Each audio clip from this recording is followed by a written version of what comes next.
এটা ছিল 5 সেপ্টেম্বরে আমার স্টুডেন্টরা শিক্ষক দিবসের জন্য কিছু আয়োজন করেছিল, তার মধ্যে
মাথা পড়ল কাটা।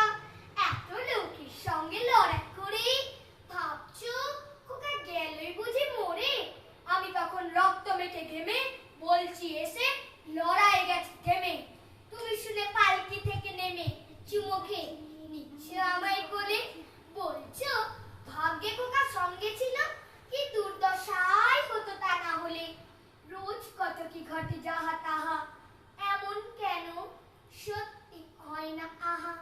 ঠিক যেন এক গল্প হতো তবে, শুনতো যারা অবাক হতো সবে।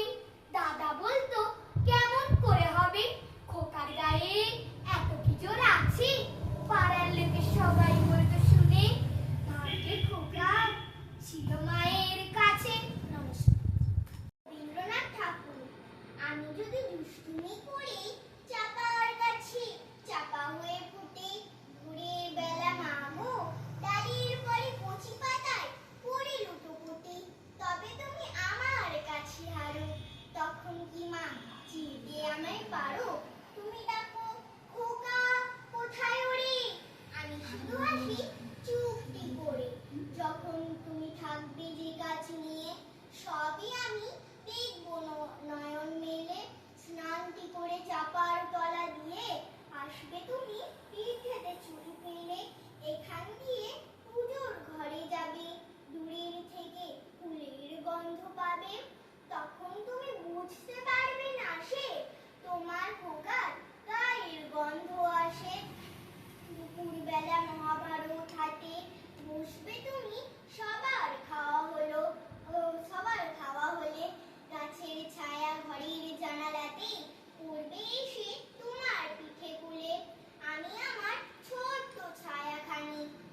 জন্মদিন উপলক্ষে টিচার্স ডে মানে শিক্ষক দিবসও পালন করা হয়। শিক্ষক মানে শুধু শিক্ষক নয়, তিনি আমাদের বন্ধু হন। তার কাছে আমাদের সব গল্প, কখনো কখনো তারা বকেন কিন্তু আমাদের ভালোর জন্য, কখনো কখনো তাদের উপর রাগও ধরে, কিন্তু আস্তে আমরা বুঝতে পারি এই টিচাররা আমাদেরকে বকে আমাদের ভালোর জন্য। তার টিচার শুধু টিচার নয়, টিচার হলো আমাদের মা বাবারই মতো, আমাদের সব সময় কি ঠিক কি ভুল সেটা বাছাই করতে সাহায্য করে। টিচার হলো আমাদের বন্ধু, যে আমাদের সব কথা শোনে, তাদের কাছে আমাদের সব কথা বলতে পারি মন খুলে। সত্যি এই টিচারকে কখনো কখনো রাগ ধরে বকলে, কিন্তু কখনো কখনো মনেও হয় সত্যি টিচার এমন একটা জিনিস যারা আমাদের মা বাবারই মতো। তারা আমাদের ছোট থেকে অ আ ক খ ও শিখে এসেছেন, পড়িয়ে এসেছেন, তাদেরকে আমার তরফ থেকে অনেক অনেক ধন্যবাদ। তারপর ওদের সাথে বেশ কিছু ছবি তুলে নিলাম। খুব সুন্দরভাবে কাটলো ওই দিনটা, খুব ভালো লাগলো। প্রত্যেক শিক্ষক এবং স্টুডেন্টরা এই দিনটির জন্য অপেক্ষা করে থাকে। খুব সুন্দর মুহূর্ত কাটালাম। Thank you. সবাই ভিডিওটি দেখো আর বলো কেমন লাগলো।